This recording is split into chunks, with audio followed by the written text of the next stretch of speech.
چاند لمحوں کی خاموشی کے بعد وہ بات کہہ دی گئی جس نے احمد کے حوصلے کو اندر ہی اندر چکنا چور کر دیا۔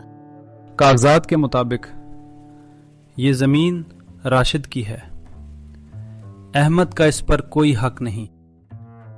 یا اللہ، اب سہارے بھی چھن گئے۔ راشد کے چہرے پر خوشی تھی، مگر یہ خوشی گناہ سے بھری ہوئی تھی۔ میں نے ان کے گھر سے زمین کے کاغذات چوری کر لیے تھے۔ کیا واقعی کسی نے دیکھا تو نہیں؟ نہیں، اچھا ہوا ان کے ماں باپ مر گئے، ورنہ یہ زمین کبھی ہمارے ہاتھ نہ آتی۔ اب وہ ساری زرخیز زمین ہماری ہے۔ لالچ کی بنیاد پر کھڑی ہوئی خوشی زیادہ دیر قائم نہیں رہتی۔ کچھ دن بعد رات کے وقت اچانک راشد کے کارخانے میں آگ لگ جاتی ہے۔ شعلے آسمان کو چھونے لگتے ہیں، مزدور شور مچاتے ہیں، مگر آگ قابو سے باہر ہو جاتی ہے۔ سیٹھ جی، آگ لگ گئی ہے، سب جل رہا ہے۔ یا اللہ، یہ کیا ہو گیا؟ میرا سارا مال، میری محنت سب جل گیا۔ راشد زمین پر بیٹھ جاتا ہے، اس کے غرور کی دیواریں پہلی بار ہلنے لگتی ہیں۔ اب میں قرض کیسے چکاؤں گا؟ اتنے بڑے تاجروں سے پیسے لیے ہیں، اب کیا ہوگا میرا؟ اسی دن نعیم خان راشد کے گھر آتا ہے۔ اس کے چہرے پر سختی ہوتی ہے، وہ سیدھا بات پر آتا ہے۔ راشد، میں اپنے پیسے لینے آیا ہوں، کافی دن ہو گئے ہیں۔ تمہیں تو پتا ہے نعیم خان، کارخانے میں آگ لگ گئی ہے، مجھے تھوڑا وقت دے دو، میں تمہارے پیسے لوٹا دوں گا۔ میں باتوں پر نہیں، ثبوت پر یقین کرتا ہوں۔ یا تو پیسے دو یا کچھ گروی رکھو۔ راشد کچھ دیر خاموشی سے سوچتا رہتا ہے۔ اچانک اس کے ذہن میں ایک چال ابھرتی ہے۔ وہ دل ہی دل میں منصوبہ بننے لگتا ہے۔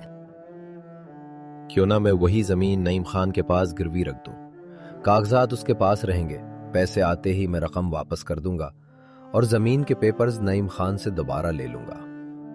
ٹھیک ہے، میں زمین کے کاغذات تمہارے پاس گروی رکھ دیتا ہوں، چند دن میں قرض چکا دوں گا۔ راشد کاغذات دے دیتا ہے، مگر اسے یہ گمان نہیں ہوتا کہ جو گڑھا اس نے احمد کے لیے کھودا تھا اب وہ خود اسی میں گرنے والا ہے۔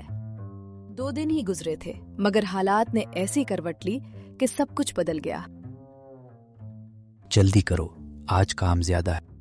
ارے رکو سب کے سب، کیا ہوا خان صاحب؟ ہم تو راشد صاحب کے آدمی۔ اب نہیں، یہ زمین اب راشد کی نہیں رہی۔ مطلب اب ہم یہاں کام نہیں کر سکتے؟ نہیں، یہ زمین اب میرے نام ہے، فوراً نکل جاؤ۔ نعیم خان کے گھر کے صحن میں خاموشی پھیلی ہوئی تھی۔ اچانک دروازے پر زور سے دستک ہوتی ہے۔ نعیم خان چونک کر باہر آتا ہے تو سامنے راشد کھڑا ہوتا ہے، آنکھوں میں غصہ اور لہجے میں سختی ہوتی ہے۔ ارے راشد، اس وقت یہاں کیسے آنا ہوا؟ خیریت تو ہے؟ خیریت؟ تم پوچھ رہے ہو خیریت؟ میں نے تمہارے پاس اپنی زمین صرف گروی رکھی تھی۔ راشد، تم کیا کہہ رہے ہو؟ زمین تو اب میرے نام ہے، کاغذات میرے پاس ہیں۔ بس یہی تو دھوکہ ہے نعیم خان، تم نے موقع دیکھ کر میری زمین اپنے نام کر لی۔ میں نے کچھ غلط نہیں کیا، سب قانون کے مطابق ہوا ہے۔ قانون کے مطابق؟ یہ بات تم پنچایت میں جا کر کہنا۔ میں تمہیں پنچایت میں ملوں گا، وہاں سچ سامنے آئے گا اور فیصلہ بھی وہیں ہوگا۔ راشد پلٹ کر چلا جاتا ہے۔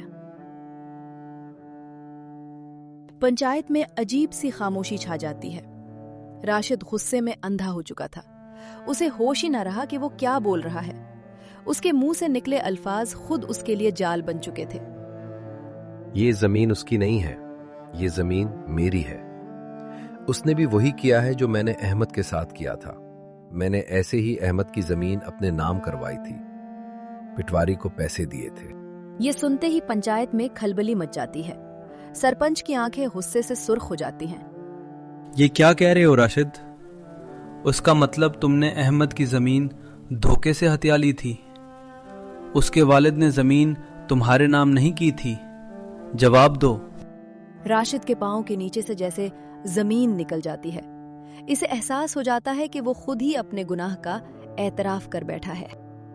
سرپنچ جی، اس نے خود مان لیا ہے کہ اس نے احمد کے ساتھ دھوکہ کیا۔